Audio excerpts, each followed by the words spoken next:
제가 기도하고 시작하겠습니다.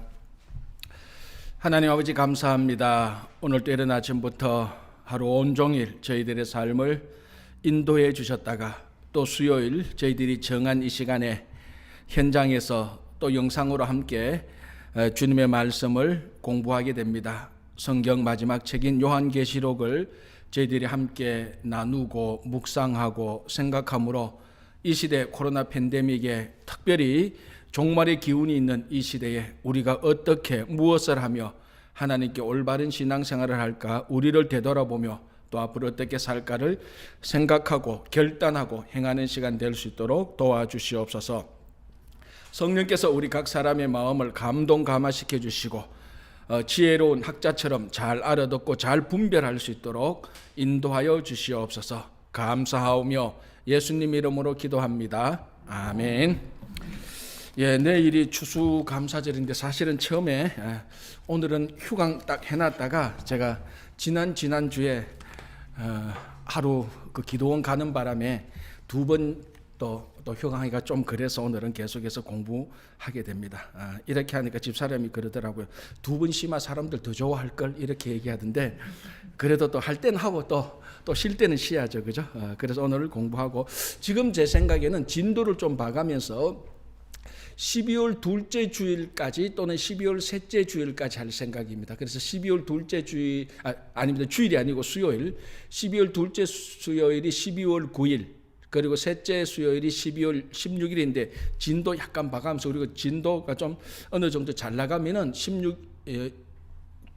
둘째 수요일까지만 하고 그래도 한 주 더 해야 되겠다 그러면은 셋째 수요일까지 하고 그래서 12월 달 마지막 쉬고 1월 달 쉬고 2월 첫째 수요일 정도에 할까 예상입니다.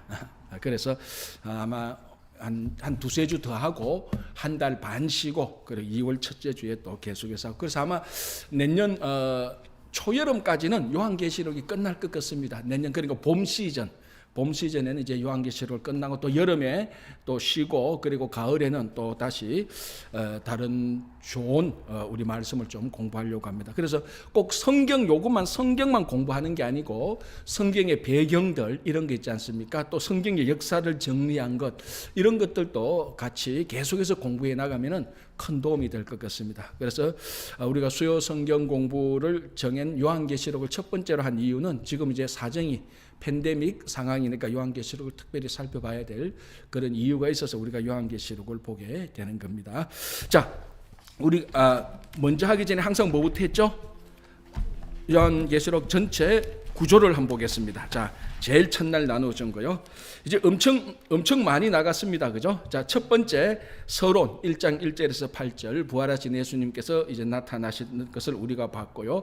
1장 9절에서 3장 22절 7교회에 주는 메시지 에베소서부터 라오디게아까지 이제 3장까지 봤고요. 그리고 4장 5장 하늘 성전에 대한 환상 사도 요한이 밤무섬에 있으면서 환상 가운데 하늘로 올라가서 크게 두 가지 장면을 봤습니다. 그죠? 첫 번째는 하늘 보좌 그리고 보좌에 앉으신 하나님 요한계시록 4장에 이제 그것을 보았고 두 번째는 심판주 어린 양 하나님의 오른손에 있는 두루마리에 인을 뗄 수 있는 자격을 가진 이제 이 인을 뗀다는 것이 심판한다는 그런 의미인데 이 인을 뗄 수 있는 자격을 가진 어린 양 심판주 어린 양 그래서 4장 5장 그렇게 보여주고 난 다음에 이제 6장부터는 어린 양 예수께서 인을 떼기 시작합니다. 그래서 이제 인 심판이 들어갔죠.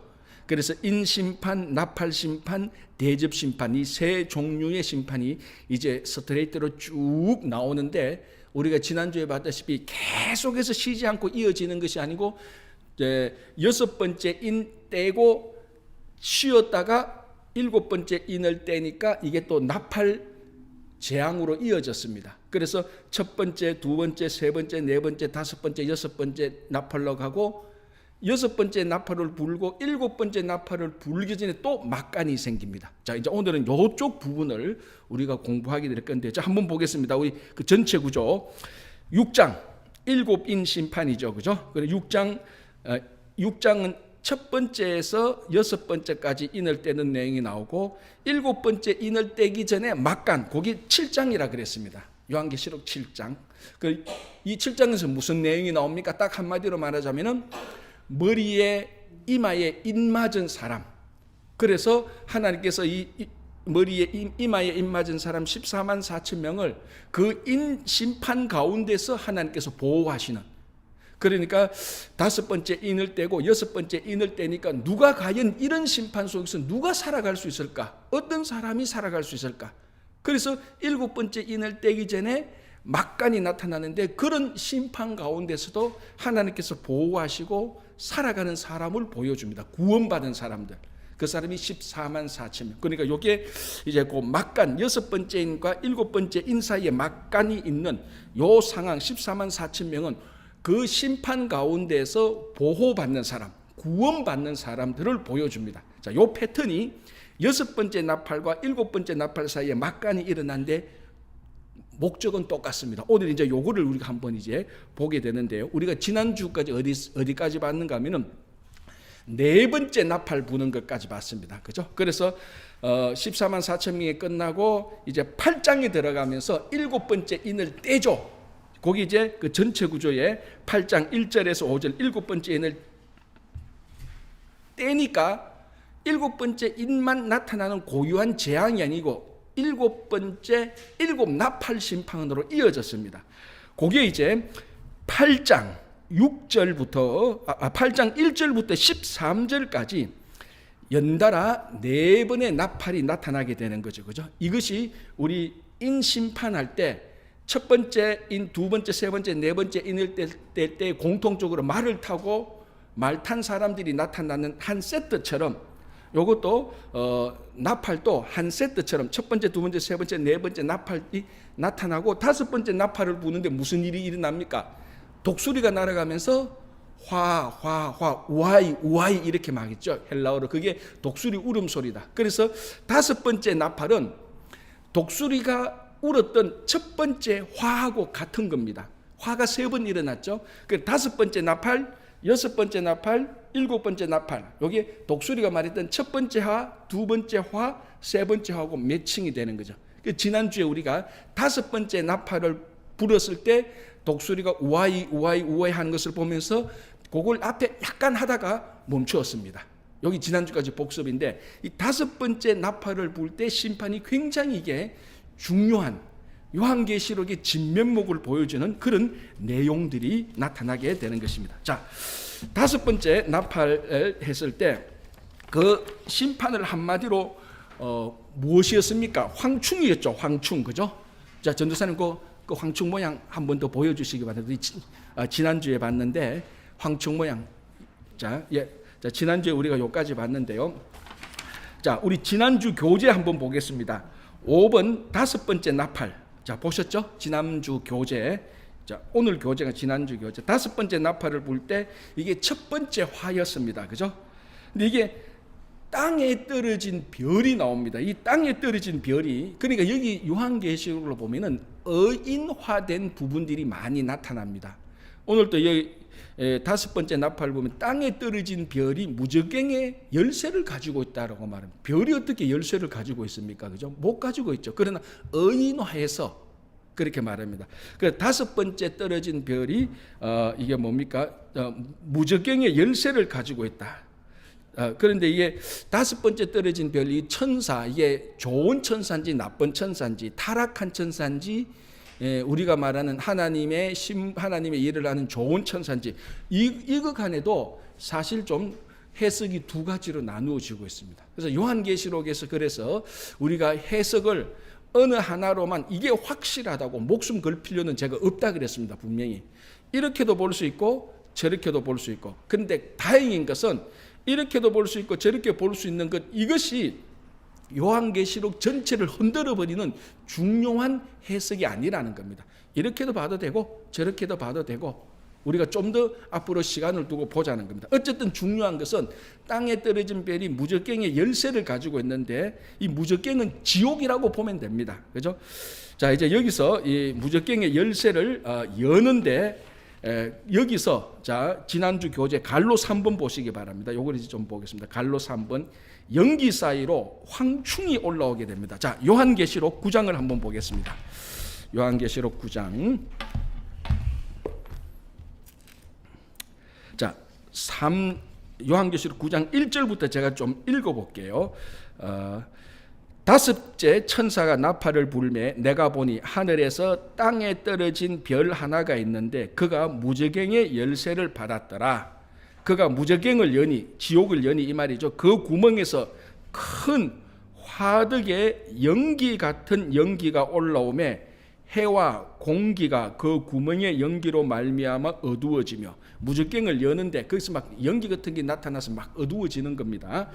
3절 자 요게 중요한 게 나타나죠. 또 황충이 연기 가운데로부터 땅 위에 나오매 그들이 땅에 있는 전갈의 권세와 같은 권세를 받았더라라고 말합니다.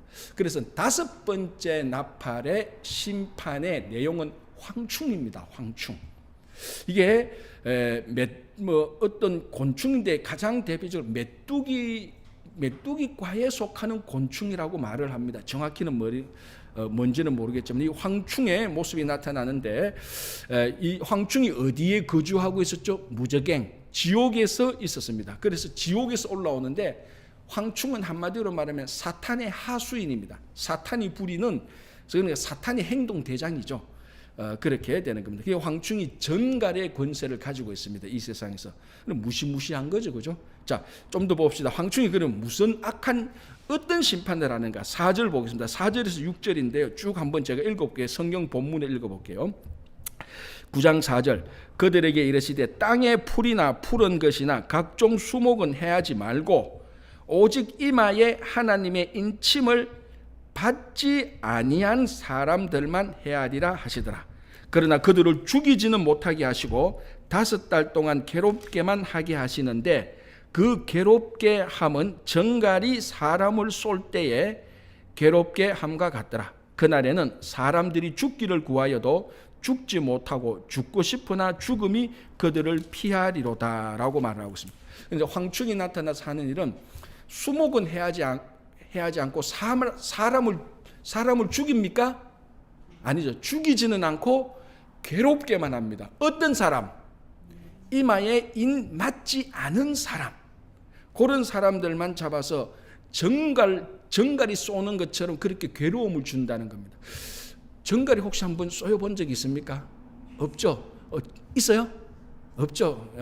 저도 없는데 정갈에 쏘여본 사람들의 말에 의하면 진짜 그 고통 중에 고통이랍니다. 그래서 오늘 또 본문에 보면은 황충이 쏘는 것에 황충이 죽이지는 않고 괴롭히기만 하는데 이게 더 괴롭다는 겁니다. 차라리 죽고 싶을 만큼 괴롭게 한다는 것입니다.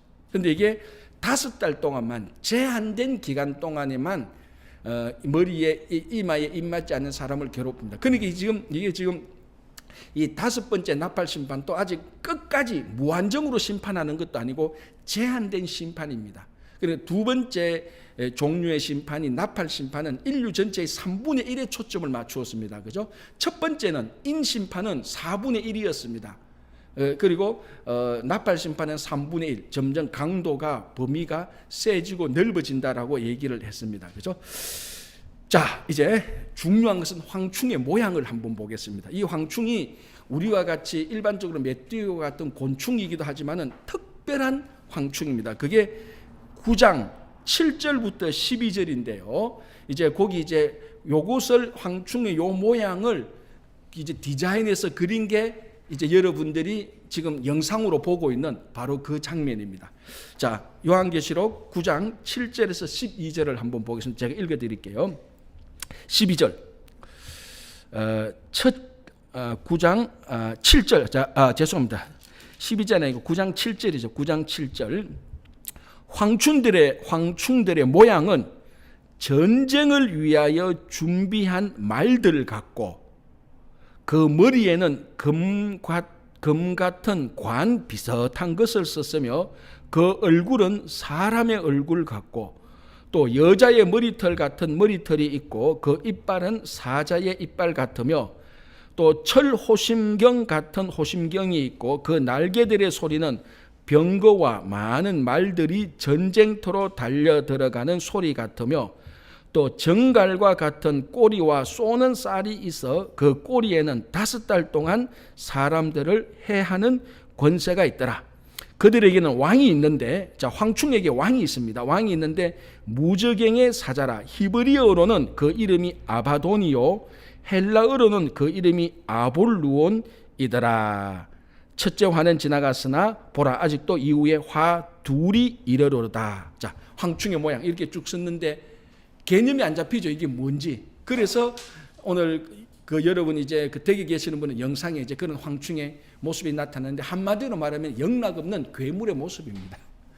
괴물의 모습인데 여기 보면 뭐 전쟁을 위해 준비된 뭐 면류관 쓰고 사람의 얼굴, 여자의 머리털 일어나는데 이런 모습들을, 이런 군인들의 모습을 잘 살펴보면은 어떤 군인들의 모습인가 하면은 학자들이 연구를 했는데 이 황충이 지금 어떤 군인들과 군인 모습으로 나타나는데 이 군인 모습이 바로 바벨론 군사의 모습하고 굉장히 닮았다고 말을 합니다. 그러니까 바벨론 군사가, 이제 바벨론 군사는 사람이죠. 사람이 바벨론 군사의 모습이 오늘 이 요한계시록 9장 7절에서 12절까지 나타난 황충의 모습처럼 무장을 하고 전쟁을 하러 오는 그런 군사의 모습과 같다는 것입니다. 바벨론 군사 모습. 이게 중요한 겁니다. 왜 바벨론이 중요한가? 자, 요한계시록 당시 그리고 초대교회 당시에 그 이스라엘, 가나안, 예루살렘을 다스리고 있었던 나라는 로마입니다. 그죠? 성경에서 로마가 가장 많이 닮은 제국은 바벨론 제국입니다.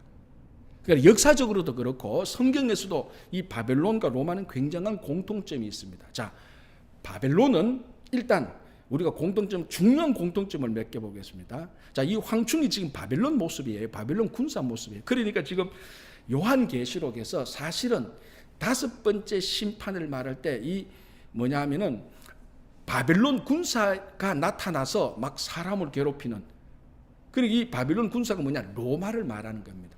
로마가 막 성도들을 괴롭히는 그런 것들을 지금 보여주고 있는데, 자, 성경에서 바벨론은 유다를 점령했던 나라입니다. 그리고 로마는 똑같이 유다를 점령했습니다. 예수님께서 오셨을 때 로마가 유다, 이스라엘을 다 점령하고 있었죠. 그리고 성경에서 바벨론은 예루살렘을 멸망시킨 제국이었습니다. 그리고 AD 70년에 로마가 예루살렘을 또 점령시킵니다. 또 멸망시킵니다. 자, 우리가 요즘 이사야 할 때도 제가 그런 얘기 나올 때마다, 새벽에 이사야 할 때마다, 아니면 뭐 역사서 할 때마다 틈만 있으면 제가 계속해서 얘기합니다. 바벨론이 유다를 1차, 2차, 3차에 걸쳐서 바벨론을 멸망시켰다. 기원전 587년. 그리고 기원 후 70년이 되면은 로마가 또 예루살렘을 멸망합니다. 그래서 유대는 역사적으로 두 제국에 의하여서 예루살렘 성이 멸망을 해요. 그게 첫 구약에는 바벨론, 신약에는 로마입니다. 그래서 유대인들에게는 바벨론하고 로마는 자기들의 예루살렘을 멸망시킨 대적들입니다. 자, 이제 오늘 11장에 가면은 성전 청량이 다시 나타나는데 이거하고 같이 연결이 되는데요. 이스라엘 백성들에게 있어서 성전은 자기들의 삶입니다. 성전 없는 삶은 생각하지 없습니다. 성전이 없으면 인생이 없는 거하고 똑같습니다. 근데 바벨론이 예루살렘을 멸망했고 로마가 예루살렘을 멸망시켰고, 역사적으로 보면은 바벨론 제국이 나라를 다스리는 통치 시스템하고 로마가 제국을 다스리는 통치 시스템하고 제일 많이 닮았습니다. 아니, 로마가 어떻게 큰 나라를 다스릴까 역사를 공부하면서 로마가 샘플로 뽑은 나라가 바벨론이에요. 그래서 바벨론은 주로 자기 밑에 있는 제국을 많이 동화시켜 나갔습니다. 로마가 계속해서 나라를 자꾸 점령하면서 자꾸 가능하면 로마 시민으로 만드는 동화 정책을 쓴 거죠, 로마가. 그래서 바벨론하고 로마는 굉장히 많이 닮은 그런 제국입니다. 그런데 오늘 이 황충의 모습을 보니까 영락없는 바벨론 군사의 모습이에요. 지금 누구를 가리키고 있습니까? 로마 군사를 가리키고 있는 것입니다. 그러니까 요한계시록에서 최대의 대적은 로마 제국이에요. 계속해서 이게 나갑니다. 왜? 로마 제국이, 자, 이 말은 굉장히 중요한 거예요. 역사적으로 로마는 크리스찬들에게, 예수 믿는 사람들에게 두 가지로 신앙을 방해했습니다. 첫 번째는 핍박, 박해를 했죠. 그거는 우리가 역사적으로도 그렇고 우리가 앞에서 7교회 할 때도 그런 모습들이 좀 나타났습니다. 그죠? 이 박해보다 훨씬 더 유대인 성도들의 신앙을 방해했던 것은 그 반대 작전입니다. 그게 뭐냐면은 성도들을 로마 제국 사람으로 자꾸 동화시키는 겁니다. 너희들 그러지 말고 로마 제국 사람처럼 돼. 우리가 똑같습니다. 우리가 세상이 성도들, 교회를 핍박하면 우리는 거기에 대해서 신앙이 자꾸 강해져요. 그러나 세상이 우리를 유혹하고 동화시키면 우리가 알게 모르는 사이에 세상으로 서서히 우리가 빨려 들어갑니다. 어느 날 눈을 떴을 때는 내 생각이나 가치가 세상 사람들하고 똑같이 돼 있어요. 이게 동화시킨다 그러는 거죠. 이 사도 요한은 로마가 성도들을 엄청난 제국의 시스템으로 성도들을 로마 사람으로 동화시켜서 성도가 아닌 로마 제국 사람으로 자꾸 만들어 간다는 것을 사도 요한은 본 겁니다. 그래서 사도 요한은 이 로마라는 제국, 세상이라는 것에 대해서 계속해서 반대하고 있습니다. 그걸 보여주는 겁니다. 그래서 오늘 이 황충이 세상을 이렇게 황충이 심판하는 것은 로마가 성도들을 막 괴롭히는 그런 모습들을 그대로 보여주고 있습니다. 자, 이제 여기서 진짜 중요한 게 나타나는데요. 자, 그 다음에 한번 보겠습니다. 그거 황충의 임금 보기 전에 제가 예수님의 모습을 한번 잠시 기록했죠. 이사야 53장을 보면은 예수님의 모습이 나타납니다. 그죠? 연한 순 같고 마른 땅에서 나온 뿌리 같고 고운 모양도 없고 풍채도 없고 흠모할 만한 아름다운 것도 없고 강고를 많이 겪어서 질고를 알아 얼굴을 가리는 것 같아 멸시당한다. 자, 요런 예수님의 모습하고 이 황충의 모습하고 둘이 딱 씌워 놓으면 비교가 안 됩니다. 예수님의 모습은 너무나 초라해요. 고운 모양도 없고 풍채도 없고, 그런데 황충의 모습은 바벨론 제국의 군사처럼 위풍당당합니다. 권세가 있고 힘이 쫙 어떤 카리스마가 느껴지고 힘이 있어 보이고 전쟁에 나가면 무조건 이길 것 같은 그런 황충의 모습. 그 반대의 예수님 모습 보면은 예수님 모습은 너무나 미약하고 미천합니다. 세상 사람들은 이 황충의 모습처럼 자기를 개발시키고 있습니다. 카리스마가 있어야 되고 사람들한테 인기가 있어야 되고 권력이 있어야 되고 물질로 사람들한테 확 또는 다른 걸로 사람을 끌어가지고 또 사람들한테 어쨌거나 인정을 받으려고 하는, 무엇이든지 인정을 받으려고 하는 그런 모습들인데, 이사야 53장에 나타난 예수님의 모습은 전혀 그렇지 않습니다. 왜소하고 초라하고 연한 순 같고 강고를 많이 겪었고, 이거는 세상 사람들이 추구하는 모습이 아닌데 요한계시록의 반전은 바로 여기에 있는 거죠. 어린 양이 세상을 심판하는 것처럼 이 바벨론 군사들처럼 카리스마 있고 힘 있고 능력 있는 이 사람들이 세상의 최고가 아니고 이사야 53장에 나오는 연약하고 부족한, 정말 풍채도 없고 흠모할 만한 것도 없는 그런 외모를 가졌지만 그 안에 진리와 진실을 가지고 있는 사람, 그 사람이 진짜 참된 성도의 모습이죠. 그죠? 자, 9장 11절 보겠습니다. 그리고 오늘 우리 교재에는 황충의 임금이라고 했는데요. 9장 11절 좀 볼게요. 먼저 그들에게 왕이 있으니, 자, 여기서 그들은 누굽니까? 황충들이죠. 황충들에게 왕이 있으니 무저갱의 사자라. 그렇죠. 지옥의 이제 최고 보스죠.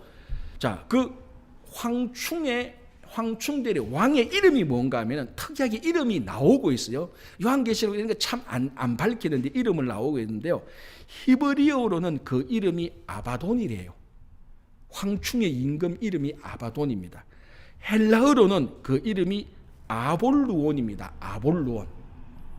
근데 이 헬라어로 아볼루온은 여러분들이 다 알고 있는 이름이에요. 무엇일까요? 다 알고 있는 이름이 여러분. 이게 바로 아폴로예요. 아폴로. 이게 영어로는 아폴로예요. 아폴로가 뭡니까? 그리스의 아폴론, 로마 신화의 아폴로죠. 아폴로. 이게 아폴로 신의 상징이 메뚜기와 황충으로 나타나요. 그런데 정말로 재밌는 것은 이 요한계시록에 나타난 요한계시록이 언제 기록되었냐에 대해서 두 가지 이론이 있는데 아직까지 결판이 나지 않았어요. 네로 황제 때 기록했다는 설이 있고, 네로 황제보다 좀 더 가서 기원전 한 90년에서 190 몇 년 어간에 도미티아누스 황제 때 기록했다는 설이 있고, 둘 다가 팽팽하게 맞서고 있습니다. 어떤 사람은 요한계시록이 사도 요한이 네로 황제 때 기록했다. 어떤 사람은 그 차이가 뭐 한 약간 좀 많이는 안 나니까 사도 요한이 거의 인생의 마지막 때 도미티아누스 때 기록했다. 또는 여기에 나오는 요한계시록에 나오는 전체 배경이 네로 황제다 또는 도미티아누스 황제다. 이 두 황제가 두 황제의 이름이 이제 주로 많이 나옵니다. 이 요한계시록을 공부하려면은 네로와 도미티아누스 황제는 반드시 알아야 돼요. 이걸 모르면은 요한계시록을 제대로 모르는 거하고 똑같습니다. 이 두 황제의 이름은 반드시 언급을 해야 됩니다. 자, 여기서 제가 얘기했죠. 앞에서 로마 황제들은 자신을 최소한 신의 아들이라고 인식하고 있었습니다. 최소한이에요. 그러나 이제 이게 카이사르로 넘어오면서 자기가 신이다라고 자기가 스스로 그렇게 생각을 해요. 제가 그 이야기는 몇 번 했죠. 로마 황제가 되면은, 자, 우리 구약으로 돌아가면 바빌론 제국의 최고의 황제가 되고 아수르의 황제가 되면은 절대 권력을 가집니다. 절대 권력을 가져요. 근데 사람이 절대 권력을 가지고 살면은 자기가 절대 신인 줄 자기가 착각을 한다니까요. 사람이 그렇게 돼요. 우리는 그런 권력의 자리에 안 갔으니까 모르는데, 여러분 한번 생각해 보십시오. 몇 천만의 인구가 황제의 말 한마디에 쫙 다 움직입니다. 자기가 신이에요. 그래서 로마의 황제들은 자기를 진짜 신이라고 생각했는데, 도미티아누스 황제는 자기가 아폴로 신이라고 생각을 했었어요. 자기가 아폴로 신하고 같은 신이라고 생각했어요. 자, 그러면 보십시오. 오늘 이 황충의 임금이 누구라고요? 아볼루온, 아폴로예요. 누구를 지금 가리키고 있어요? 로마 황제를 지적하고 있다고. 무저갱의 사자, 지옥의 보스가 누구냐? 로마의 황제라고 말하고 있는. 그래서 이거를 우리가 읽으면은 연구를 하고 찾고 가야 되는데, 이 요한계시록을 받아서 읽는 7교회의 성도들은 쉽게 알 수 있는 거예요. 왜? 로마 제국 그 시대에 살고 있으니까. 그러니까 아까 제가 얘기했죠. 요한계시록에 있어서 최고의 대적은, 싸워야 될 세상의 대적들은 어마어마한 로마 제국입니다. 로마 제국이 핍박을 하다가 안 되니까 살살 달개고 성도들을, 그래서 로마 제국 사람으로 만들고, 근데 그 뒤에 보면은 황충의 임금과 같은 모습이 있다니까요. 겉으로는 굉장히 젠틀해요. 친절하게 웃고 사탕도 사주고 용돈도 주고 하는데, 속마음은 어마어마한 어둠의 그림자가 있는 사람하고 똑같은 거예요. 그걸 사도 요한은 본 겁니다. 하나님께서 계시를 보여주셔서. 그래서 사도 요한이 로마 제국의 사탄의 모양을, 그 사탄의 본질을 보고 요한계시록을 기록하는 겁니다. 로마 제국 저거 진짜 사탄이야. 저게 황충의 임금이야. 저게 무저갱 지옥의 보스야. 저 무저갱의 보스 이름이 뭔 줄 알아? 아볼루온이야. 우리말로 아폴로야. 그러면은 일곱 개 교회 교인들이 이 책을 읽으면서 아폴로는 도미티아누스가 자기가 아폴로 신이라고 그랬지 않아? 그러면 아폴로가 누구야? 도미티아누스 황제. 그 사람은 그 사람의 지옥의 보스라는 겁니다. 그걸 지금 그렇게 말해서 이 세상이 얼마나 간사하게, 때로는 반대로 무섭게 핍박하고 있는지, 유혹하고 있는지를 우리들에게 경종을 울리고 있습니다. 이거는 일반 사람들이 못 보는 거예요. 그래서 하나님께서 사도 요한을, 밤모섬에 있는 사도 요한에게 특별한 계시를 보여주는 거예요. 그래서 로마 제국의 본질을 보는 겁니다. 아무도 이걸 못 보는 거예요. 이런 사람들이 우리가 흔히 말하는 선지자죠. 비전을 가지고 있는 악한 세력들의 본질을 보는. 지금 저 사람 굉장히 젠틀하게 좋은 말 하는데 아니야, 저거 사탄이야. 그걸 볼 수 있는 사람. 이 세상이 막 이렇게 얘기해도 아니야. 이 세상은 결국 우리 성도들을 유혹해서 하나님을 섬기지 못하도록 할 것이야. 그것을 딱 꿰뚫어 볼 수 있는 사람. 그게 선지자고, 그게 지금 사도 요한이 요한계시록을 써서 초대교회 교인들에게 경종을 울리는 겁니다. 그렇죠? 자, 이렇게 해서 이제 다섯 번째 나팔이 지나갔습니다. 그래서 9장 12절에 첫째 화는 지나갔습니다. 자, 첫째 화가 다섯 번째 나팔 심판하고 같은 거죠. 자, 이제 둘째 화가 옵니다. 둘째 화는 여섯 번째 나팔하고 똑같은 것이죠. 자, 그래서 우리 교재 6번 여섯 번째 나팔 9장 13절에서 21절, 이제 9장 13절부터 끝까지는 여섯 번째 나팔이 불 때에 일어나는 일들을 우리들에게 기록하고 있습니다. 자, 갈로 1번, 교재 갈로 1번 보겠습니다. 여섯 번째 나팔이 여섯째 천사가 여섯 번째 나팔을 불 때 무슨 일이 생기는가? 갈로 1번, 금제단 네 뿔에서 소리가 났는데 그 소리가 뭔가 하면 큰 강 유브라데에 결박한 네 천사를 풀어주라라는 소리가 납니다. 그러면은 이제 자, 요한계시록 9장 13절 볼게요. 여섯째 천사가 나팔을 불매 내가 들으니 하나님의 앞 금제단 네 뿔에서 한 음성이 나서, 하나님 앞에 금제단이 그 네 뿔에서 한 음성이 나서 하기를, 14절, 나팔 가진 여섯째 천사에게 말하기를 큰 강 유브라데에 결박한 네 천사를 놓아주라 하매 네 천사가 놓였으니, 이 네 천사가 뭐하는 천사인지 한번 보겠습니다. 그들은 그 년 월 일시에 이르러 사람 3분의 1을 죽이기로 준비된 자들이다 라고 말합니다. 자, 이 사람들은 죽음의 천사들입니다. 드디어 여섯 번째 심판은 유브라데 강에 앞에는 어떤 일이 있었는지 모르겠지만 죽음의 네 천사가 결박되어져 있습니다. 이 죽음의 네 천사를 풀어줘서 인류의 3분의 1을 정해진 시간에, 그 몇 년, 몇 월, 며칠은 모릅니다. 정해진 시간에 인류의 3분의 1을 죽이기로 정해진 죽음의 네 천사를 이제 풀어주라라고 말합니다. 그럼 이 네 천사가 나타나서 몇 월, 며칠, 몇 시는 모르겠지만 정해진 시간에 인류의 3분의 1을 죽이는 어마어마한 재앙이 일어나는 거죠. 자, 여기서 이제 중요한 유브라데 강. 이게 어디에 결박됐다고요? 유브라데 강. 이게 지금의 유프라테스 강인데 이게 지금 이라크 땅이죠.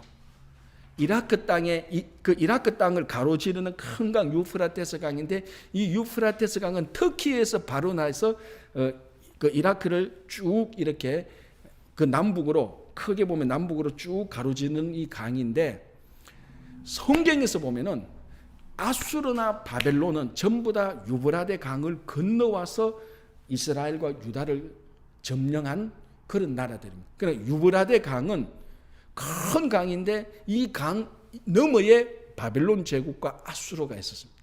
그래서 유브라데 강을 건너왔다는 것은 심판이 왔다는 겁니다. 그래서 유브라데 강은 유대인 이스라엘에게는 심판의 강입니다. 그 심판의 강에 죽음의 네 천사를 묶어놨다가 결박했다고 풀어놓으니 이들이 전 인류의 4분의 1을 죽이는 겁니다. 3분의 1을 죽이는 겁니다. 자, 여기에 이제 이 사람들을 한번 보겠습니다. 이제 이 사람들의 모습을 보겠습니다. 10절. 이 숫자가 먼저 우리 교재부터 보겠습니다. 갈로 2번 풀려난 네 천사. 요건 제가 얘기를 했고요. 자, 이제 요 풀려난 천사가 몇 명인가 하면은 우리 요한계시록 9장 16절을 보면 마병대의 수는, 그럼 죽음의 천사만 오는 게 아니고 죽음의 천사가 끌고 오는 군사들, 기병도 아니고 마병입니다. 말을 타고 오는 군사가 2만만입니다. 2만이 아니고 2만만. 숫자로 따지면 얼마죠 이게? 2억입니다. 2억. 그러니까 죽음의 네 천사가 2억의 군사를 이끌고 인류의 3분의 1을 죽인대요. 자, 이거는 숫자적으로 일치하는 것을 말하는 건 아닙니다. 그만큼 많은 군사가 와서 많은 인류를 죽인다라는 그런 의미가 있는 것입니다. 여러분, 지금까지 한 국가가 또는 한 단체가 2억 먹의 2억이나 되는 마병대를 가지고 있었던 인류의 어떤 시점은 없었습니다. 인류 역사적으로 볼 때 마병 2억을 가지고 있었던 나라와 국가는 없었습니다. 오늘 보니까 죽음의 네 천사가 2억 명의 마병대를 끌고 와서 인류의 3분의 1을 죽이는 그런 모습들인데, 자, 우리가 아까 앞에서 봤죠. 황충의 모양을 봤습니다. 이번에는 이 죽음의 네 천사가 이들의 모습들을 보여주는데 그게 17절에 나옵니다. 17절 볼게요. 이 같은 환상 가운데 그 말들과 그 위에 탄 자들을 보니, 자, 그러니까 마병대 말이죠. 말과 마병대의 그 모습들을 보니 불빛과 자줏빛과 유황빛 호심경이 있고, 또 말들의 머리는 사자머리 같고, 말 타고 왔는데 말들의 머리가 보통 말이 아닙니다. 사자머리 같고, 입에서는 불과 연기와 유황이 나오더라. 그러니까 일반적인 말이 아니에요. 말인데 사자 같고, 말의 입에서 불과 유황과 연기가 어떻게 나옵니까? 안 나오죠. 그런데 이 말은 심판용으로 준비된 말입니다. 자, 여러분 한번 보시죠. 불과 연기와 유황이 이게 한 세트가 되어서 나타나는 때가 있었어요. 어디죠? 불과 연기와 유황이 한 세트. 지금 여기도 이 말의 입에서 막 품어내는데, 말이 막 달려오면서 말의 입에서 막 품어내는데 불과 연기와 유황을 막 품어냅니다. 그러니까 지구가 3분의 1이 죽을 수밖에 없죠. 그런데 불과 연기와 유황이 한 세트가 되어서 나타난 때가 있었습니다. 성경에 언제? 소돔과 고모라를 심판할 때 불과 연기와 유황이 막 퍼부었습니다. 소돔 고모라가 멸망한 거죠. 그러니까 이 2억의 마병의 입에서 소돔과 고모라를 심판할 때처럼 그 입에서 불과 연기와 유황이 나타나니까 그 시절은 어마어마한 심판이죠. 살아남을 사람이 없습니다. 그래도 3분의 1만 죽었다는 게 오히려 은혜로울 정도로 어마어마한 심판인데, 여기에 나타난 이 마병과 말들의 모습은 역사학자들이 연구해 왔는데, 우리가 로마 역사를 다 잘 모르니까 로마를 한때 점령해 왔던 유브라데 강을 건너왔던 파르티안의 군사들의 모습하고 굉장히 비슷하대요. 그러니까 황충의 모습은 바벨론 군사 같다면은 오늘 6번째 나팔의 마병들은 로마를 공격해왔던 파르티안의 군사들과 굉장히 비슷합니다. 어쨌거나 전부 다 이게 5번째든 6번째 전쟁과 같은 일대로 통하여서 인류가 괴롭힘을 당하고 인류가 엄청나게 죽게 되는 이런 심판을 우리가 당하게 되는 것입니다. 자, 이제 중요한 것은 20절 한번 보시기 바랍니다. 19절 한번 볼게요. 다시 약간만 더 보고 넘어가겠습니다. 이 말들의 힘은 2억이나 되는 마병들의 말들의 힘은 입과 꼬리에 있다. 그 힘이 입에 있다. 입에는 뭐 나왔습니까? 불과 연기와 유황이 나왔죠. 꼬리에는 뱀 같고 또 꼬리에 머리가 있어 이것으로 해야 하더라. 그냥 무시무시한 괴물이에요. 상상 속에 있는 괴물입니다. 그죠? 자, 그런데 문제는 20절, 21절을 보시면 진짜 이게 사실은 어떻게 보면 더 무서운 것 같아요. 제가 한번 읽어볼게요. 이 재앙에 죽지 않고 남은 사람들은 손으로 행한 일을 회개하지 아니하고 오히려 여러 귀신과 또는 보거나 듣거나 다니거나 하지 못하는 금, 은, 동과 목석의 우상에게 절하고 또 그 살인과 복술과 음행과 도둑질을 회개하지 아니하더라. 무슨 말입니까? 6번째 재앙이 지나갔는데 그 2억이나 되는 마병이 와서 세상의 3분의 1을 쓸어버리면서 소돔과 고모라를 심판하는 것처럼 무시무시한 일을 행했는데 그 중에서 살아남은 사람들이 있습니다. 숫자적으로 따지면 3분의 2라도 말할 수 있죠. 숫자적으로 따지자면. 그러나 꼭 이게 3분의 2 그런 차원이 아니고, 그런데 이 사람들은 그런 무시무시한 일을 당하고도 회개하지 않아요. 그죠? 20절 이 재앙에 죽지 않고 남은 사람들은 손으로 행한 일을 회개하지 아니하고 자기가 행했던 악한 일들을 회개하지 않아요. 그렇게 엄청난 일을 당했는데도 회개하지 않고 여전히 귀신과 우상들을 섬겨요. 그리고 여전히 엄연과 도둑질을 회개하지 않습니다. 그래서 이런 사람들은 성경에서 양심에 화인 맞은 사람들입니다. 더 이상 해석이 안 되는 겁니다.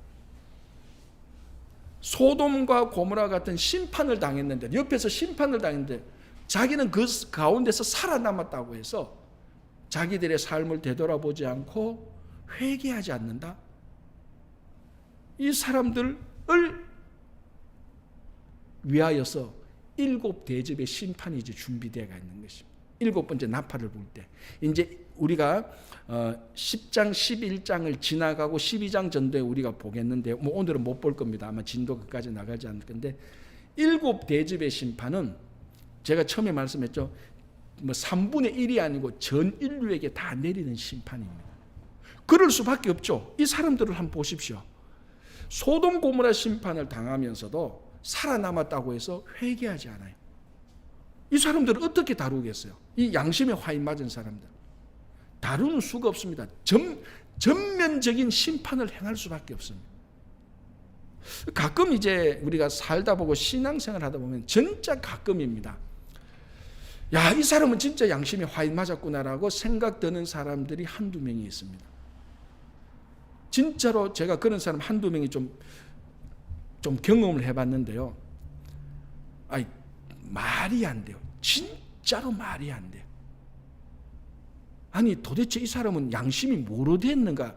철로 됐는지, 사람이 뭐 양심이 철로 될 수는 없으니까 양심에 화인 맞으면, 화인 맞는 게 뭡니까? 감각이 없어지잖아요. 그 마취제로 우리를 감각시키는 것, 바로 그런 현상이 화인 맞은 겁니다. 양심이 마취제로 무디게 된 겁니다. 자, 여러분, 전신 마취하고 의사가 칼로 우리 팔다리 잘라내도 여러분 느낍니까? 안 느끼고 못 느껴, 통증 못 느끼는 거 똑같아요. 양심에 화인 맞으면은 어떤 악한 일을 당해도 양심의 가치가 안 맞습니다. 지금 그 사람들이, 이 사람들 그런 어마어마한 재앙을 당하고도 살아남았다고 해서 회개하지 않는 거예요. 자, 이제 우리가 계속 이제 코로나 팬데믹을 아직까지 계속 우리가 살고 있는데, 지금 우리가 이 코로나 팬데믹을 지나면서 제일 중요한 것은요, 이게 언제 회복되느냐, 백신이 언제 나오느냐, 이런 것보다 각자가 지나온 삶을 한번 되돌아보면서 회개해야 되는 겁니다. 이게 제일 중요한 것 같아요, 저는. 이런 비즈니스도 중요하고 건강도 중요하고 다 중요하죠. 어마어마하게 다 중요한데, 진짜 우리가 하나님 앞에 섰을 때 제일 중요한 것은 이런 일들을 싹 지나가면서 온 인류가 하나님 앞에 회개하는 것이 제일 중요하다고 생각합니다. 이 사람들 보면서요. 자, 이제 6번째 천사가 나팔을 불었습니다. 이제 뭘 해야 됩니까? 7번째 천사가 와서 나팔을 불어야 되잖아요. 그죠? 그런데 6번째 인이 떼지고 7번째 인이 바로 떼지지 않은 것처럼, 거기에도 막간이 있었던 것처럼 6번째 나팔과 7번째 나팔 사이에 또 막간이 나타납니다. 그게 이제 10장, 11장입니다. 자, 그러면은 이것부터 먼저 질문을 할게요. 왜 6번째 인 다음에 바로 7번째 인을 떼지 왜 막간을 두었느냐?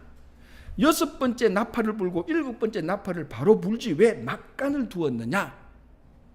무슨 의도가 있을 것 아닙니까? 뭐 우리가 드라마적인 어떤 요소로 보면은 마지막 장면을 기다리는 것처럼 조용하게 있다가 막간을 가지고 있다가 7번째 인을 떼고 7번째 나팔을 불면은 훨씬 더 효과적이다라고 그렇게 볼 수도 있습니다. 하지만 그거는 요한계시록을 드라마틱하게 드라마식으로 보는 관점이지 신앙의 관점은 아니에요. 신앙의 관점에서는 자, 6번째 인과 7번째 사이에 무슨 막간을 가만히 보면 이해할 수 있습니다.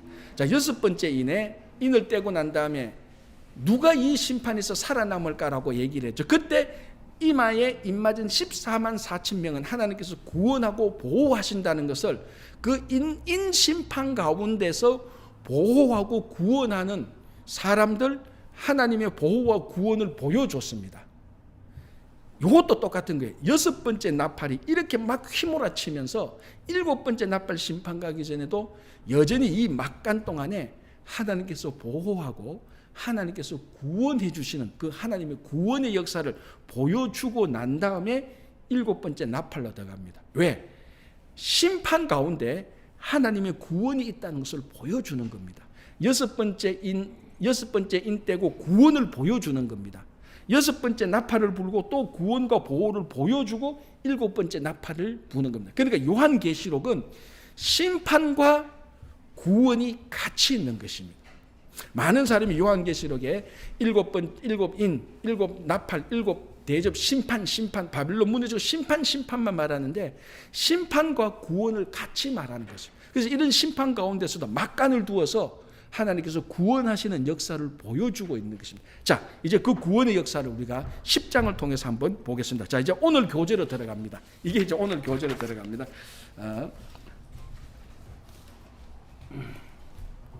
자, 요한계시록 이제 10장으로 들어가게 되는 것입니다.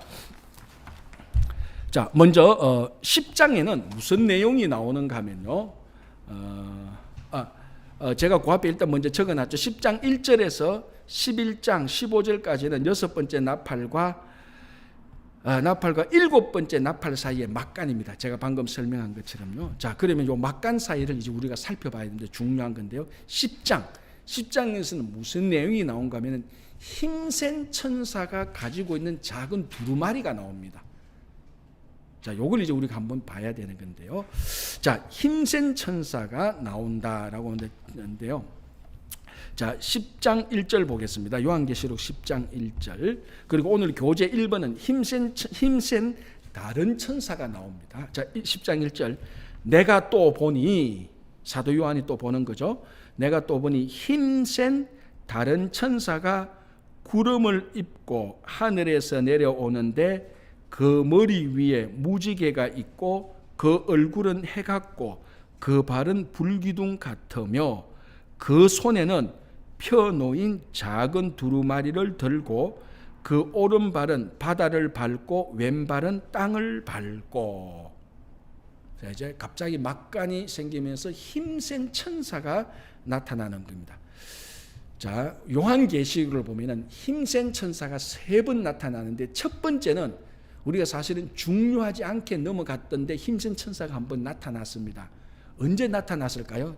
제가 사실 이 부분은 설명 안 하고 왔는데 살짝 한번 삐끗하게 얘기하고 왔는데 언제 앞에 힘센 천사가 한번 나타났어요. 언제 나타났을까요? 오늘 힘센 천사 두 번째 나타나거든요. 그 천사가 이 천사인지는 모르겠지만 어쨌든 힘센 천사입니다. 요한계시록 5장에서 하나님의 보좌에 앉으신 하나님의 오른손에 두루마리 7인이 친 두루마리가 있었습니다.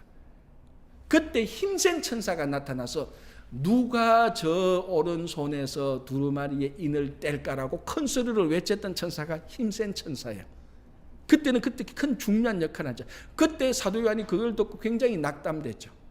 그러나 이스 장로들이 나타나서 하는 말이 어린 양이 와서 인을 뗀다라고 말할 때 그때 힘센 천사가 한번 살짝 나타났습니다.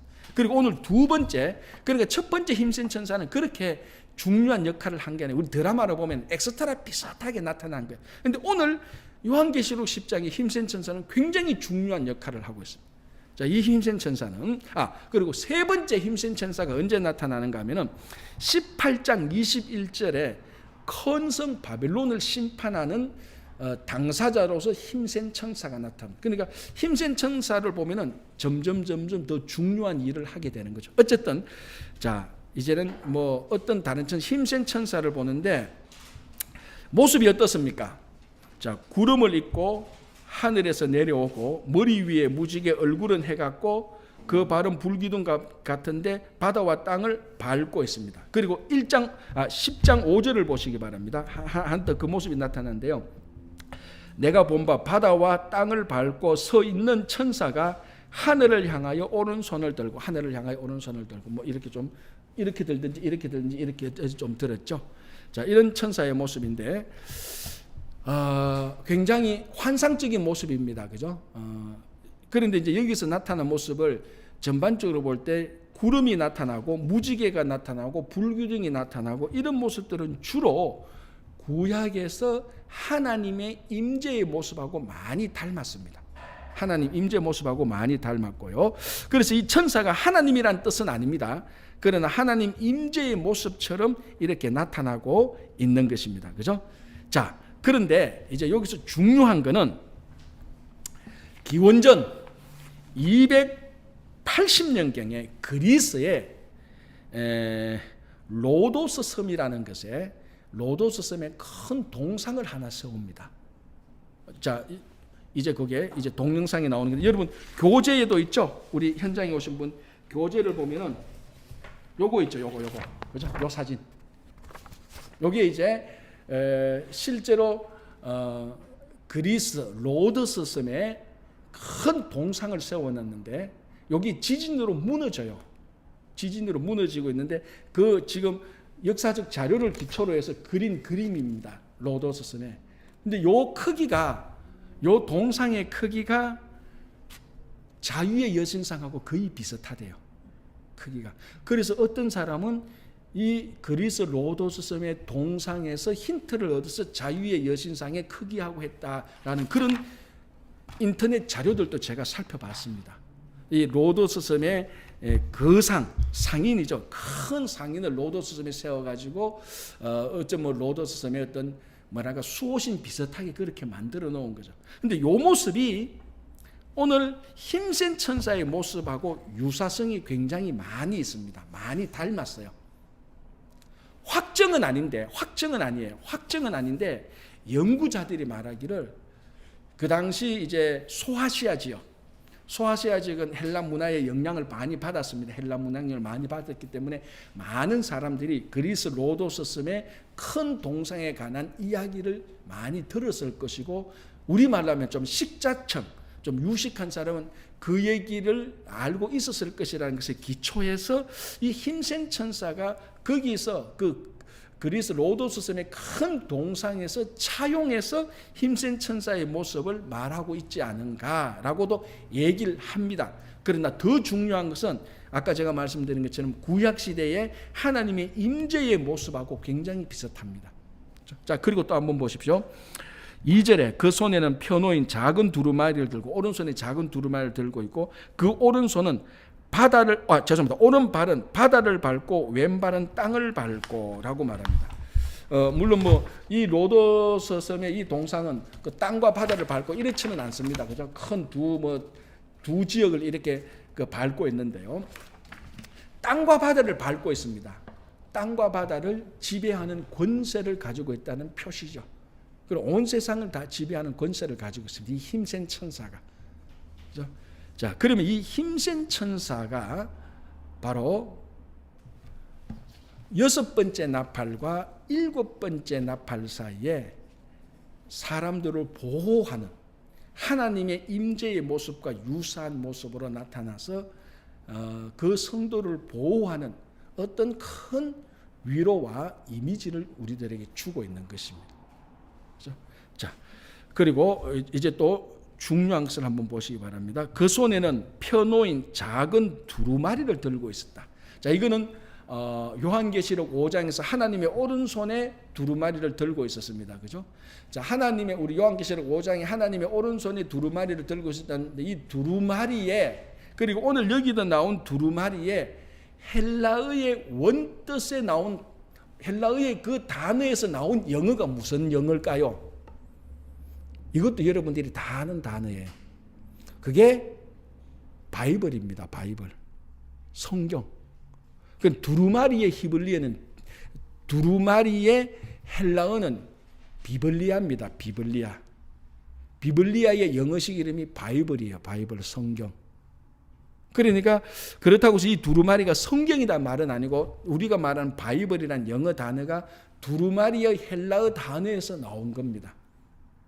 그래서 비블리아 이게 그냥 비블리아만 딱 써놓으면은 보통 사람 이게 성경으로 이렇게 읽을 수도 있어요. 어떤 사람 두루마리라도 읽을 수도 있는 것이고 그래서 여기서 작은 두루마리를 펴고 있다. 그래서 힘센 천사가 나타나서 자 그리고 3절 보십니다. 요한계시록 3절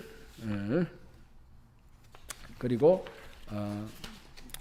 오늘 교재는 4번 말고 5번 힘센 천사의 말. 이 힘센 천사가 크게 무슨 말을 하는데 3절 4절을 보겠습니다. 요한계시록 10장 3절 4절.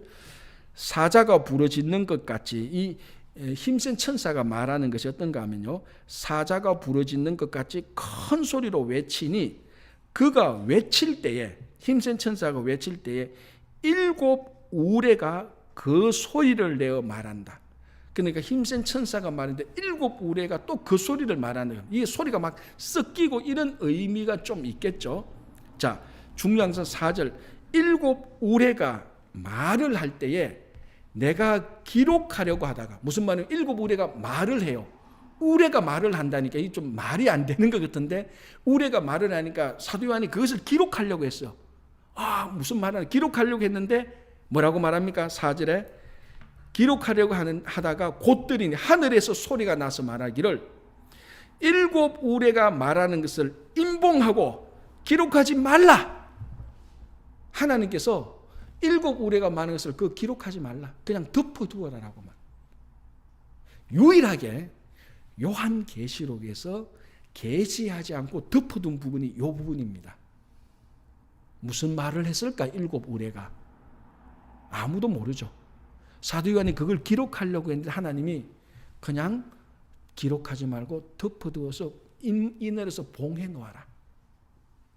그런데 이것도 무슨 말 했는지 목숨 걸고 찾으러 다니는 사람들이 있으면 이게 큰 문제죠. 그러니까 제가 늘 얘기하잖아요. 성경에서 하나님께서 덮어놓은 것은 덮어놓으면 제일 좋습니다. 덮어놓은 것을 알려고 하지 말고 하나님께서 계시해 준 것이나 똑바로 알면 돼요. 그렇잖아요. 에덴 동산에서 먹으라는 것만 먹어도 됐는데 꼭 먹지 말라는 선악과를 먹어요. 이것도 사도 요한이 기록하려고 하는 하나님께서 그거는 기록하지 말고 그냥 덮어두어라라고 말했습니다. 그러니까 우리가 요한계시록에서, 성경도 그렇지만 요한계시록에서 우리가 모르는 게 많이 있습니다. 그걸 겸손하게 인정을 하고, 어떨 때는 이렇게 해석도 되고 저렇게 해석되는 것을 우리가 그냥 그대로 놓아둔 채로 둘 줄 아는 겸손함과 물러감이 있어야 돼요. 하나님의 말씀에 대해서. 그래서 사도 요한 또 기록하려고 하니까 덮어두어라고 말할 때 사도 요한 그걸 기록하지 않고 있습니다. 참 특이하죠. 요한 계시록인데, 계시록은 이런 걸 다 보여주는 책인데 7 우리가 소리 나는데 그걸 당연히 계시록이 원정신에 의하면 우리가 알도록 해야 하는데 하나님 스스로가 덮어두었습니다. 그래서 성경도 우리들에게 덮어놓은 부분이 많이 있어요. 그렇죠? 그런 것은 덮어놓고 가면 됩니다. 대신 밝혀준 것, 예수가 그리스도라고 밝혀준 것, 예수님께서 십자가에 돌아가시고 그 십자가 구원의 능력이 우리가 그걸 믿을 때 우리에게 능력이 주어져 있는 것, 밝혀진 것, 그걸 잘 믿는 데 초점을 맞춰야 돼요. 자, 5절 다시 보겠습니다. 10절은 내가 본 바 바다와 땅을 밟고 서 있는 천사가 하늘을 향하여 오른손을 들고, 이렇게 말을 한 겁니다. 자, 6절 7절 보면은 이제 하나님께서 하시고자 하는 일들이 지체하지 않고 비밀이 속히 이루어질 것이다 라고 이렇게 말을 하고요. 자, 약간 오늘 10장까지 보고 마치도록 하겠습니다. 자, 8절에서 11절 요 부분이 이제 좀 특이하죠. 8절에서 요한이 천사에게 그 두루마기를 달라라고 말을 합니다. 힘센 천사가 가지고 있었던 건요. 자, 10장 8절 보겠습니다. 하늘에서 나서 내게 들리던 음성이 또 내게 말하여 이르되 너가 가서 바다와 땅을 밟고 서 있는 천사의 손에 펴놓인 두루마리를 가지라 하기로 내가 천사에게 나아가 작은 두루마리를 달라 한자. 그래, 하늘에서 요한아 그 두루마리를 달라고 하라. 네가 가지라. 정확히 하면 네가 가지라고 하니까 사도 요한이 가서 힘센 천사에게 그 두루마리를 내게 주십시오라고 말을 했습니다. 그러니까 뭐라고 말합니까? 9절 중간에 한적 천사가 이르되 갖다 먹어버리라. 너의 배에는 쓰나, 이 배에는 쓰고 입에는 꿀같이 달 것이다. 자, 그러니까 우리가 두루마리를 내가 가지는 방법. 사도 요한은 자기가 그 두루마리를 받아서 이렇게 가지고 있으려고 했어요. 보관하고 있으려고 했어요. 그런데 힘센 천사는 그것을 이렇게 보관하고 있는 것이 아니고 너가 먹어서 가지고 있어라. 이 두루마리의 내용을 손으로 들고 다니거나 집에 고이 보관하는 것이 아니고 네가 먹어서 네 몸의 일부가 되게 하라. 그렇게 말을 합니다. 근데 그걸 먹으면은 입에는 달고 배에는 쓸 것이다라고 말합니다. 자, 성경을 좀 아는 사람이면은 이게 어디에 나오는 내용이죠? 이게 에스겔서에 나오는 내용입니다. 에스겔서 2장에 보면은 이게 정확히 에스겔 2장 8절에서 3장 3절 보면 하나님께서 에스겔 선지자에게 이 말씀을 받아 먹으라라고 말합니다. 기억나죠? 말씀을 받아 먹으라.